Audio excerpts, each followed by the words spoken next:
Talking health this morning with Dr. Scott Ackerman. Millions of Americans, as we know, take medication to keep their blood pressure down. But now a new study suggests that two types of blood pressure drugs might also keep colon cancer away as well. Now, joining me now to talk more about the findings in this new study is oncologist Dr. Scott Ackerman. Good morning, doctor. Thanks for joining us. Good morning, Jen. Thank you. So which drugs does this involve? So there's two classes of drugs that are very similar. One's called an angiotensin inhibitor, angiotensin enzyme inhibitor, ACE inhibitor, we call them.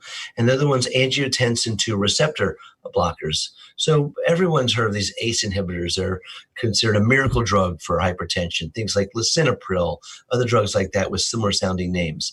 And these drugs, the way they work is they help relax the blood vessels, and that reduces the hypertension. So hypertension occurs when blood vessels as they get older, they get more rigid, and those blood vessels aren't able to expand and contract appropriately, so they stay very rigid, and that causes the blood pressure to rise. So if you can relax these blood vessels, that allows the blood pressure to drop a bit.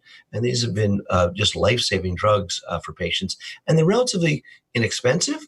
They're rather ubiquitous. You can go to any of the supermarkets and get them very inexpensively, and so they're really being used very broadly. And so these particular drugs, though, are they the most common drugs to treat then, high blood pressure? Yes, because they work so well and they're relatively inexpensive and they have a great safety profile. They're used very often in treating high blood pressure. They're good drugs. Yeah. So in reading more about this study, 200,000 adult patients were studied in Hong Kong. That's a large group.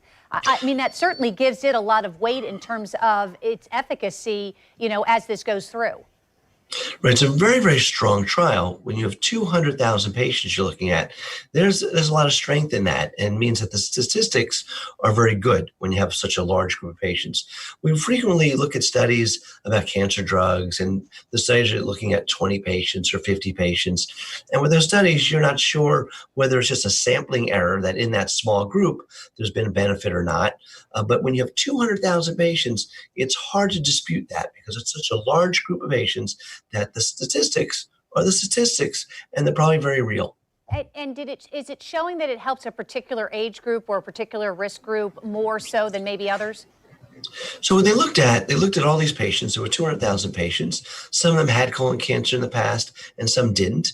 And patients would undergo colonoscopies like we do here on a regular basis. They looked at the incidence of colon cancer within the 3 years after a negative colonoscopy. And what they found was that there was a 22% reduction in the incidence of colon cancer in that time period. And there was a greater reduction, to your question, the greater reduction in those patients that were over the age of 55. And so how then does this specifically work when it comes to preventing cancer? Well, we're not 100% sure how it works, but what we do know is that cancers, when they grow, as they grow, they need additional blood vessels to grow. And these blood vessels grow to help feed the tumor. Because the tumor gets larger, it runs out of a blood supply. And so additional blood vessels kind of grow into the tumor and has oxygen in there to help the tumor grow. And we've tried different other methods to stop that new vessel growth, and so to try to starve the tumor.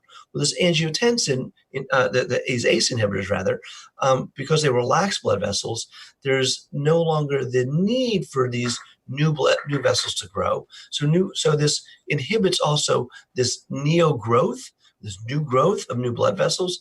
And the theory is that this reduction of growth of new blood vessels starves off tumors or prevents tumors from taking hold and growing. And certainly suggests that someone who has colon cancer in family history should certainly have a conversation with their doctor, particularly if they're taking a blood pressure medicine. Dr. Scott Ackerman, thank you for your insight this morning. Appreciate it.